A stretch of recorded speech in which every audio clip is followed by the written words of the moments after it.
Chaque matin, Mathieu prend le même train, à la même heure, vers le même travail.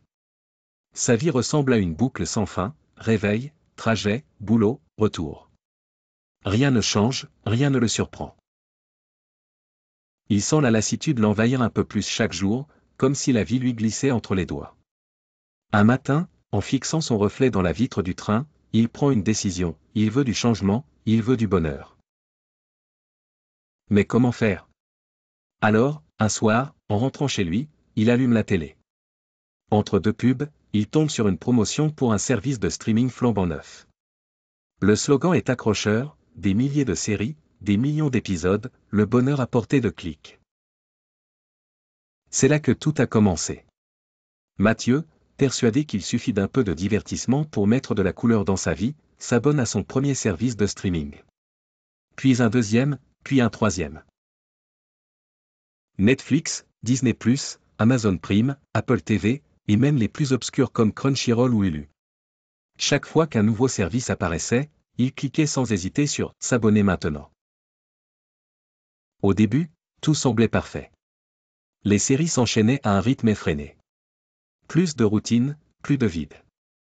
Mathieu était absorbé, totalement immergé dans des mondes imaginaires, loin de son quotidien monotone. Il se disait qu'il allait enfin trouver ce bonheur qu'il cherchait. Mais très vite, les choses ont dérapé. Ses soirées devant l'écran s'étiraient tard dans la nuit, puis tôt le matin. Les épisodes se succédaient tellement vite qu'il ne savait même plus quoi regarder. Chaque plateforme proposait des milliers d'options, et il finissait par perdre des heures à choisir quoi regarder, sans jamais vraiment en profiter. Sa femme, Sophie, tentait de l'avertir, « Mathieu, tu passes trop de temps devant la télé, tu ne nous regardes même plus. » Mais il ne l'écoutait pas. À chaque remarque, il répliquait, « Juste un dernier épisode, et j'arrive. » Mais ce dernier épisode ne venait jamais. Un jour, Sophie est partie, emmenant leur fils avec elle. Mathieu n'a pas réagi tout de suite. Trop hypnotisé par la lumière bleue de l'écran. Il avait perdu sa famille, mais tout ce qu'il voyait, c'était une nouvelle saison de sa série préférée. Et ce n'était que le début de sa descente. Son addiction a vite impacté son travail. Les matins où il arrivait en retard, les jours où il ne venait pas du tout, son patron l'a convoqué plusieurs fois, mais il était déjà trop loin. Finalement, Mathieu a perdu son emploi. Désormais, le peu d'argent qu'il touchait avec le RSA suffisait à peine pour payer ses abonnements de streaming.